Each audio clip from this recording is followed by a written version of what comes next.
now. Jason Mifsud, he couldn't be here tonight because he's up at the Sydney AFL launch, but he did talk to us earlier, and then he did make it clear that he wanted to come on the show. But here's a couple of things that that Jason did say about Matthew Rendell. You know, I was uncomfortable with the meeting for a host of reasons, and I've always stood against racial stereotyping and some other comments that came out throughout the course of the meeting, which culminated in what Matt has acknowledged to be, you know, a very ignorant statement at the end in regards to recruiting Indigenous players only if they have one white parent.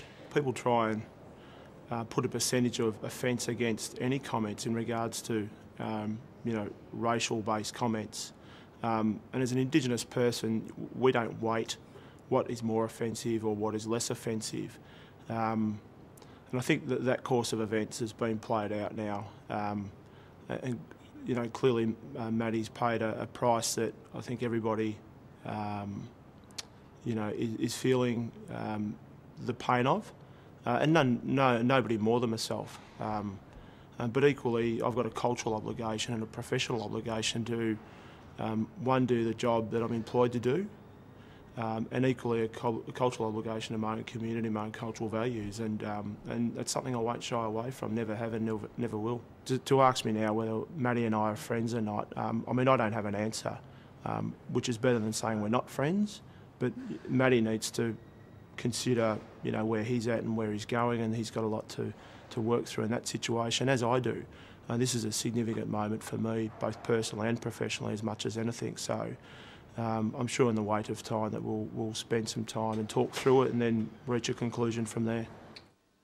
Now, that's what Jason had to say. Chris, what do you think about those comments here? Yeah, look, Grant, it's obviously testing times for everyone at the moment, but certainly Jason, it wasn't an easy decision by him. He had to weigh up a number of factors, as he mentioned there. He had to weigh up his friendship, had to weigh up his cultural obligations as well, and certainly his professional obligations, as well as working for the AFL as an Indigenous leader. Since I've known Jason, Jason's been a great leader to me and a great mentor to me, and I think he's dealt with this issue very respectfully, and he's done it the best way he possibly could. Gilbert, you know Matthew Rendell, you played football with him? Yeah, look, I actually watched him as a junior. I played a lot of footy in South Australia before I came to the AFL in the 80s. I watched him play football. He played state footy with my brother Greg. I'll tell you right now, Matt Rendell is not a racist. But I'll tell you what he is. He's actually uneducated in terms of Aboriginal culture. And that's the trouble. He said something that he doesn't know anything about. I won a Magarey medal. When I played in the 80s, there wasn't many Indigenous players playing.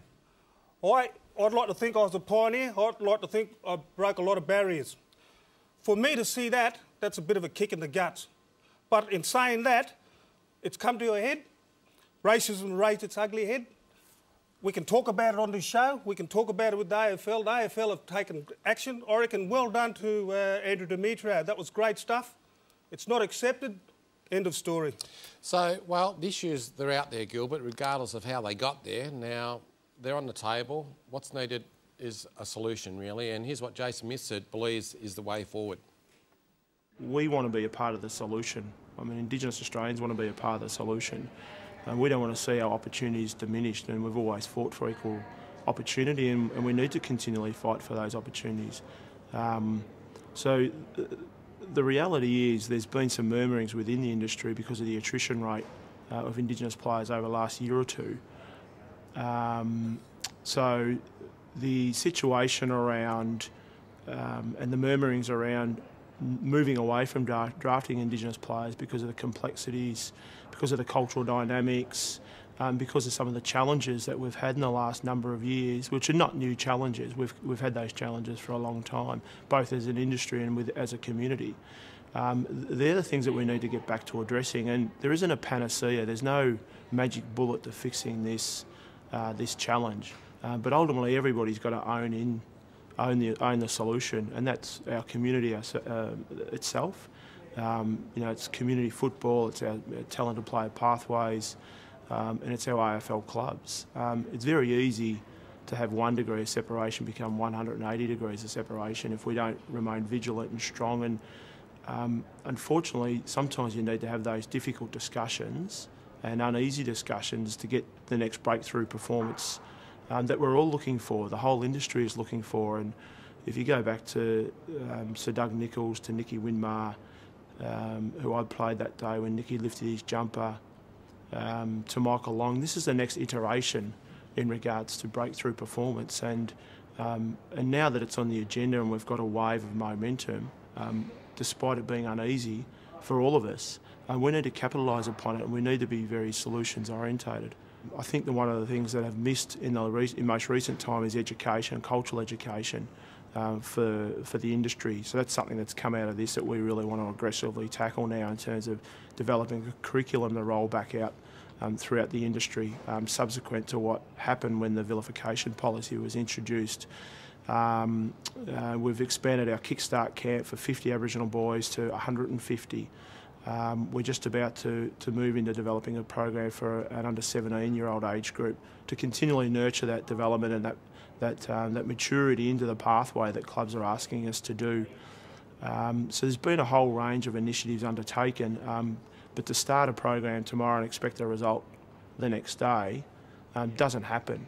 So we spend more money now, employ more people now, deliver more programs now, and I think we're on the cusp of delivering more results now. Rest assured, there's no setback whatsoever. It's an uneasy conversation that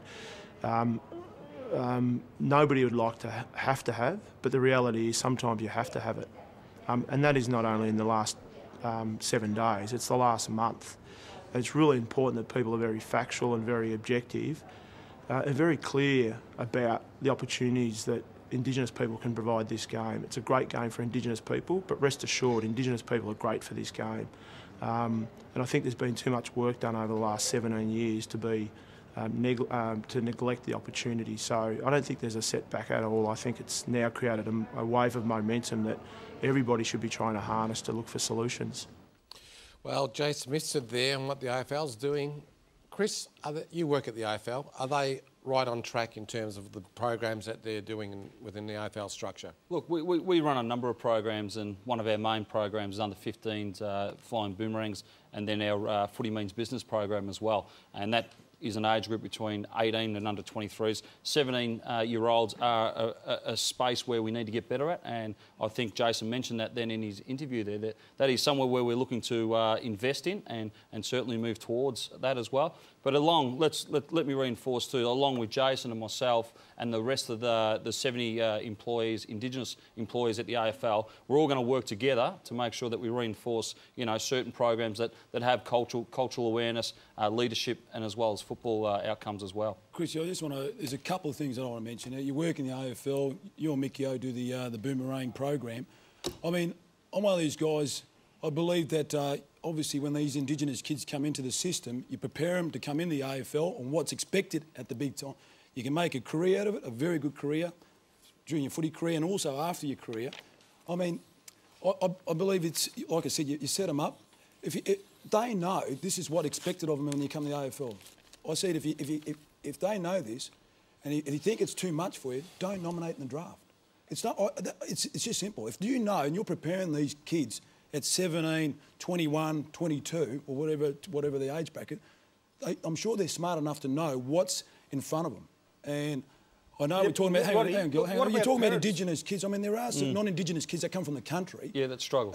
Struggle as well. Yep. And I just think that if you know what's in front of you, if you want to make a career out of it, okay, it's there for you. If you want to make a name and if you want a life after football, it's good money now, big dollars, but if you don't want to do it, don't nominate for the draft. Simple.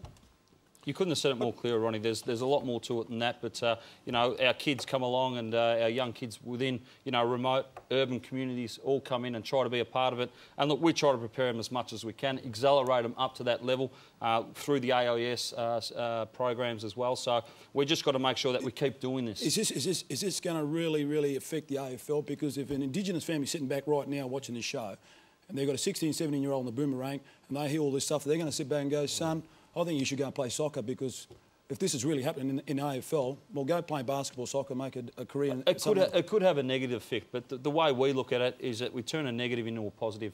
And I think, the game itself, and Jason said it, the game itself needs Indigenous players more than what the game, that they actually need us as well.